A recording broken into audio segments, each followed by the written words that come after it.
What's up, guys? Today I'm going to show you two of my new favorite cards from Band of the Wolf and how it enables one of my old favorite cards from Divine Order. This deck list seems like it's going to be really strong and the archetype will probably be very prevalent very soon. So let's break down the deck list and then we'll take a look at a couple of games. All right, let's take a look at the deck list. This is basically zombie heaven. We have the Necroceptors, the Cursed Obelisks, which are going to both be in your mulligan targets. You want to get these cards early and often, play them, and then just get infinite zombies. And then on top of that, we have things like Ferocious Fiend, which spits out a zombie. This is a great card, gives you a leech, and also spits out a zombie with leech. 3/3 worth of stats with leech for 2 mana is great. Eva spits out tons of zombies. Everything that your opponent plays, you can transform it into a zombie as long as it costs 3 or less for the most part.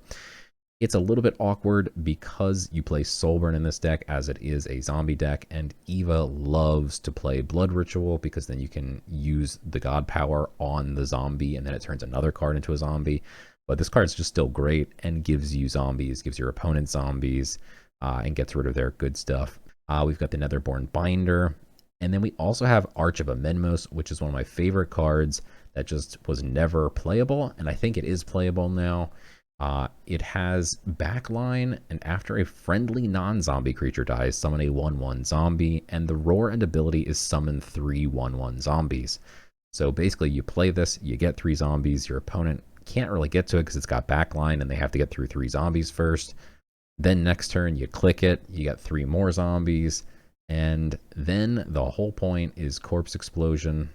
We can't forget though Perseverance first, because this is a new card from Band of the Wolf, which is also something that really enabled this deck to pop off. This card is ridiculously good. I think it's one of the better cards from the new set that was just underrated by everyone. 4 mana sounds a little expensive, but you're getting 6 zombies a lot of the time, or you're getting 3 zombies going face, which means you're healing for 3 and getting 9 favor, or you're hitting your opponent's 3/3 or whatever, 6/3, taking it out and getting 3 more zombies and healing for 3. So this card is super versatile and will always leave 3 zombies on your board no matter how you use it. And those 3 zombies are then Corpse Explosion targets. And then we have maybe the most underrated card from the new set. I gave it a D or a C. I didn't think it was going to be that good. It didn't look that great on paper for me, but I didn't realize how insane Ally was going to be, and I still wonder if they're going to tweak it because it's pretty nuts. But this has Ally. Target an enemy creature, your god takes damage equal to that creature's health. Destroy that creature.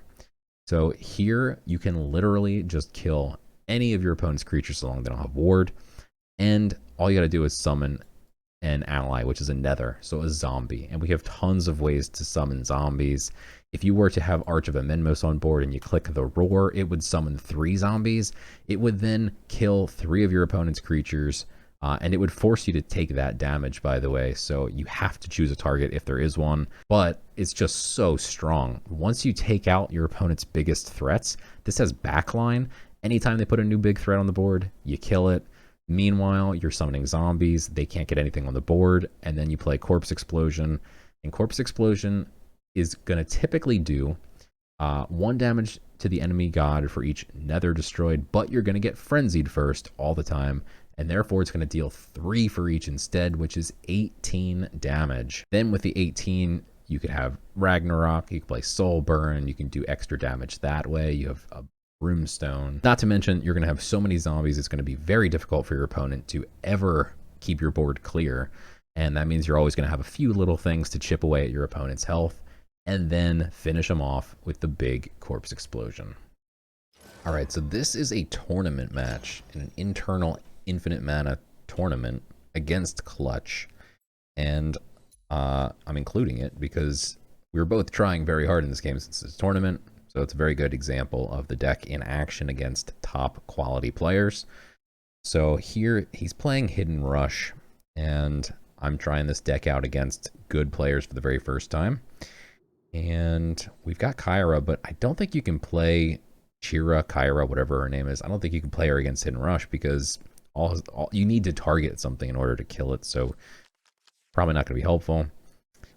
Untold Greed. or Blight Bomb here. Blight Bomb, I'm thinking, again, you can't really target stuff if it's hidden, so let's just get rid of Blight Bomb, get rid of Perseverance. What we're really looking for is either Ragnarok or something that can burn his hidden stuff. Get rid of it. We did not find Ragnarok, so I feel like we're in big trouble because Hidden Rush is really fast. But we do have the Cursed Obelisk. However, since we didn't get anything on the board on turn 1, if we pip out the Obelisk here, there's a good chance it's going to get killed. However, I feel like if he kills it, then that's going to use all of his mana and leave his Armor Lurker exposed. And then I really like the line that I have next turn planned. If he does that, we've got the Wicked Fae. And then we can Untold Greed, the 1/1 from the Wicked Fae. So ultimately, I thought his board would be empty here. Instead, he does pip out a cat. I'm not thrilled about seeing the cat come out here. It's kind of terrifying. Don't have an answer for it. But very happy that we get to draw a bunch of cards. And we have something on the board. More card draw. There's Ragnarok. Let's go. We're now in business. That cat is going to get set on fire. And he plays another thing with hidden in 3 health. Love to see that. That Ragnarok is looking juicy. So we will have 3 extra mana here left over. So we could play Burrowing Scarab. We could play V-Rock and the Ragnarok. We're definitely going to play Ragnarok. We got to burn these things up, get rid of them as quick as possible.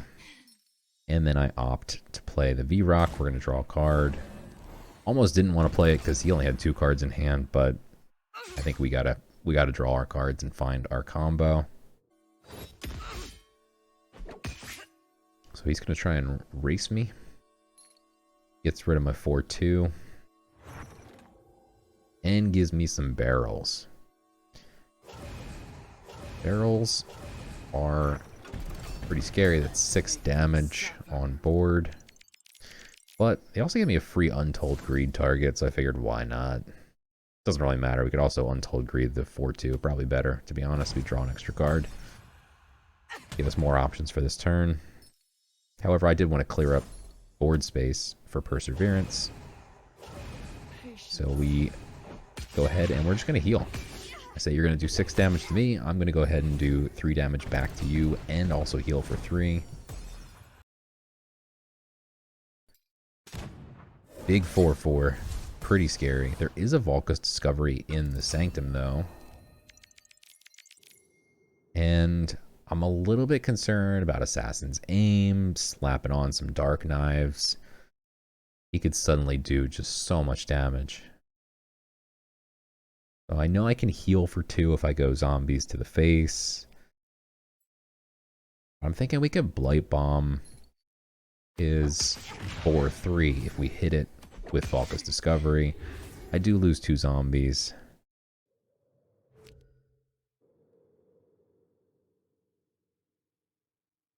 But he's only got 3 cards in hand. Meanwhile, I've got 9 cards in hand.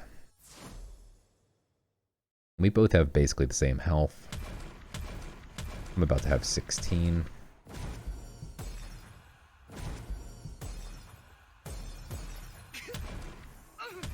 But now we can get that Netherborn Binder out as well. So now we have the board. We've got more cards than him. We got board advantage, card advantage. We got the Arch of Amendmus, which is a bomb that's coming out. And he uses his Blade of the White Plane the turn before we plan to play Arch of Amendmus, which is insane. Let's make them suffer. Now, instead of just playing the Arch, I decide to clear his board and get zombies on the board here. This zombie will be able to heal me. We have board, he has nothing. And the Arch can come down next turn. He opts to Stone Skin the 2/2. Gets the cat out and the Feral Shapeshifter. The hour is mine. Pretty scary board.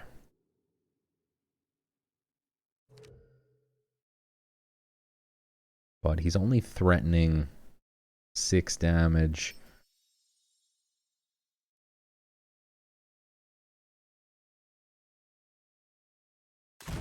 Now we play the Arch. Could have played the Arch last turn. He had that Blade on the board. It would have killed one of the 1/1s, or he would have killed one of the 1/1s somehow, and he would have got to draw extra cards. So I wasn't super keen on that.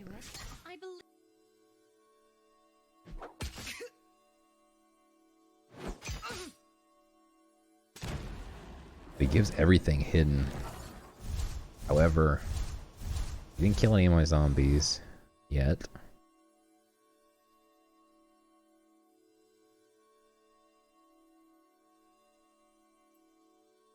Almost doesn't matter if he kills one because we have the Arch. The Arch can just get 3 more out there anyway. He opts to cheat his Viking to get extra strength, which is smart. But we've got lethal.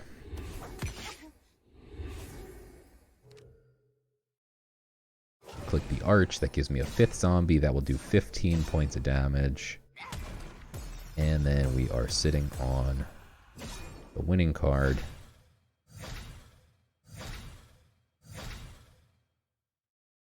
Of Ragnarok. Let's go. GG's. Alright, we're going second here. You don't need to keep Corpse Explosion. Perseverance is such a good card, but it is 4 mana. It's really hard to keep. Obelisks is great, but against light, they can just levy it. So Obelisks, maybe if I was going first, I'd risk it. But going second, he's already going to have the board before me. If he then just levies it, I'm completely dead.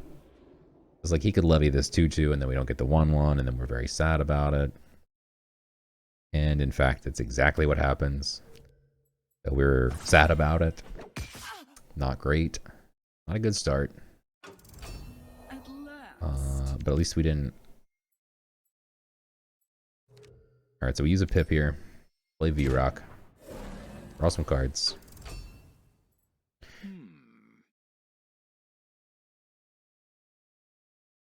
He wastes all of his levies before we play obelisks, then at least. Alright. Gets a 2/2 out. So we've got Ragnarok, which can just burn the whole board down. Light's got some weird buffs now. However,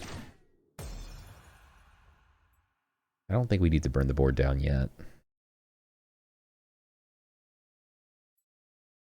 We just keep drawing cards. There's an obelisk, so now we can feel like, alright, he's already used 1 levy. Now maybe we can get an obelisk out and it won't get levied.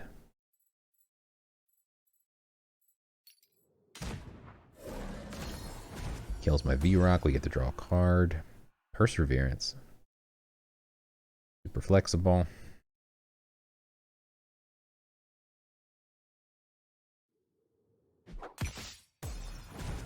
Kills the V-Rock, but again, we're drawing cards and he's not doing damage to my face, so we're pretty happy about that. At last. Now we play the obelisk and we can Blight Bomb a 2/3. That's enough for now. And I really don't want him to kill my obelisk, so I'm debating if I should use a pip and then God Power. Then we get super wide with zombies here. However, we still get punished if he has levy. Well, let's find out if we just wasted our pip or not.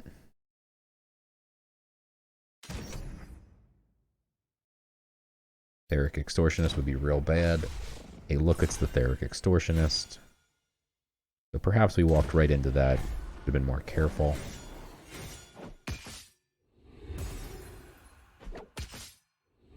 So, this looks gross, but we have Ragnarok. Most of his stuff's pretty low on health, except for that Imperium Pacifist.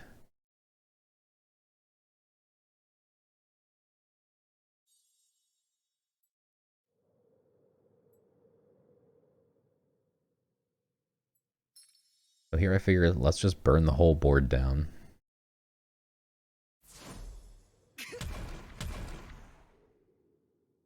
And then I figure he's going to find a way to probably keep some of this stuff alive. And especially the pacifist can just live forever. I figure let's play Perseverance.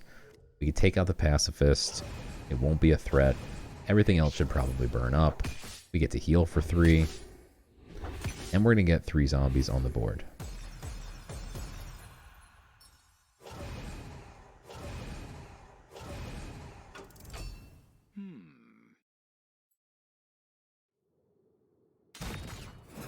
Cadmos is pretty scary against zombie decks because that armor, frontline, zombies can't touch it. But right now, we just have no answer. We're 2 turns away from the Arch, but again, zombies can't get through that Cadmos, so we do have a couple ways to draw cards, though. Corpse Explosion can't get me through Cadmos. So here, play the Burrowing Scarab and pray he doesn't have yet another Levy. Have a Levy or another Theric Extortionist still. Then we would not get to draw cards. We Brimstone. We should have Brimstone first. And there's Kira. Chira. I don't know. In the comments, tell me how you pronounce this thing. So here we're quite happy. We find Kira. We could have played the Netherborn Binder on that turn. We still have 1 mana left. But we floated the 1 mana because we need Nethers to proc Kira. And Kira now can kill 3 creatures next turn by herself. 3 of them.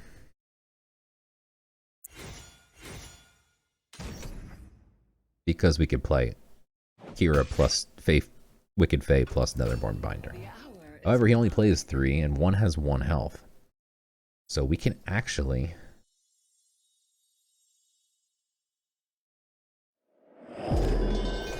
Cool new sound effect.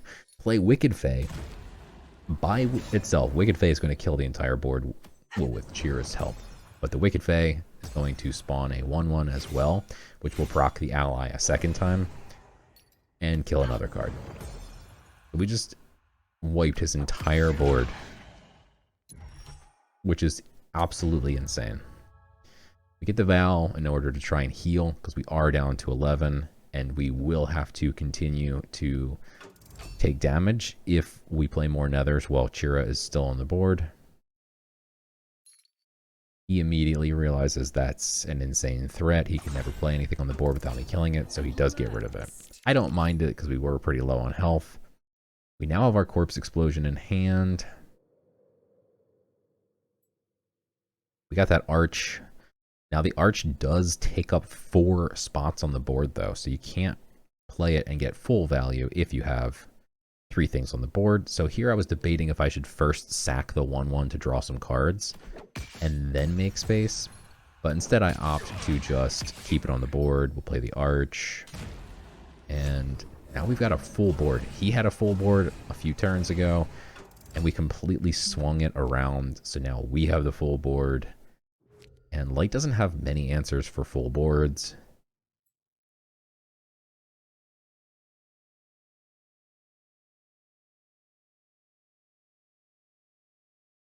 He plays Radiant Dawn for the lulz. Or maybe played the wrong card, I don't know. He does kill the Arch. I'm not sure why he threw away Radiant Dawn. I guess he was just giving up. Because indeed, we do have lethal.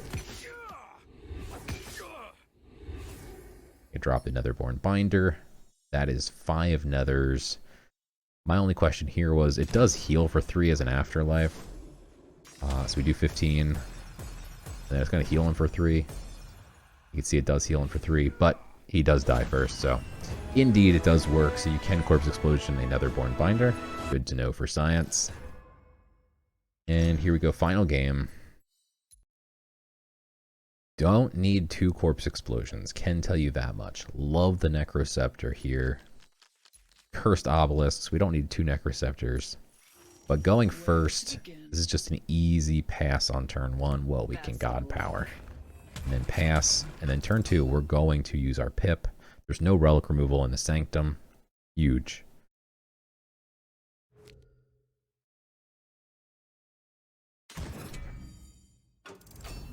It's a pretty obnoxious card to see, though. And then we top deck Chira, Chira.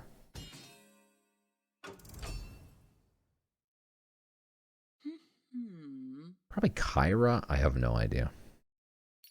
Anyway, he kills my zombie.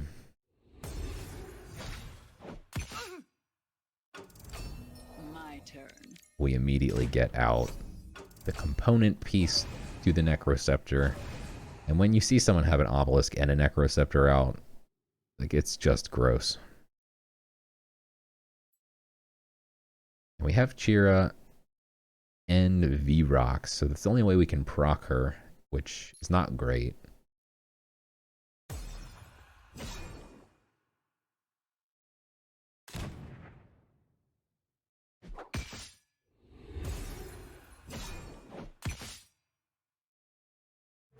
Does get to smack my Obelisk, but doesn't get to kill it. And there it is. There's the procer of Chire. So we proc Chire, we kill the Pyramid Warden, we get back a zombie, and because we got the zombie back, we actually had to kill another creature. I was not prepared for that, but we did. And then we're fully wide here. Absolutely savage, insane start. He plays the Pyramid Warden. We have no answer. We get the Kyra. And now our entire board is just completely full. And it has backline, so it's very difficult to get to. Death does have a lot of hard removal, so we could probably kill it. But at this point, again, once it's done its damage, it's almost nice if they kill it. Now we don't have to lose health every time you play something. We already have the whole board. Could have kept it around a little longer, but it's also not the end of the world if it dies, so.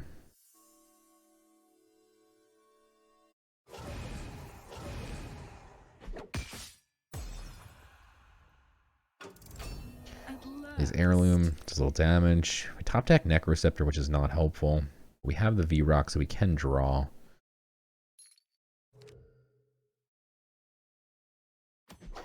Here there's no reason not to just trade in stuff. We're going to get a full board no matter what.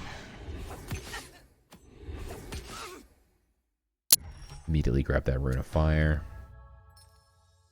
See what we get from the V-Rock. Corpse Explosion.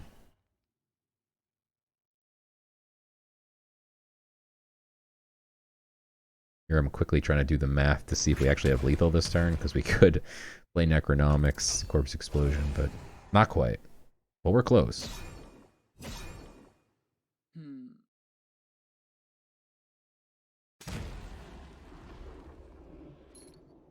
He's going to draw a ton of cards, but we definitely have lethal next turn. There's no question. We got the Necronomics. We got the Corpse Explosion.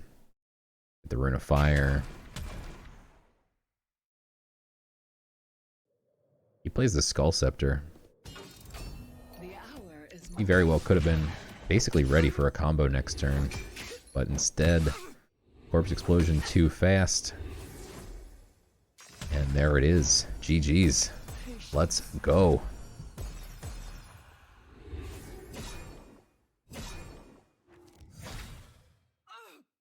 There you go.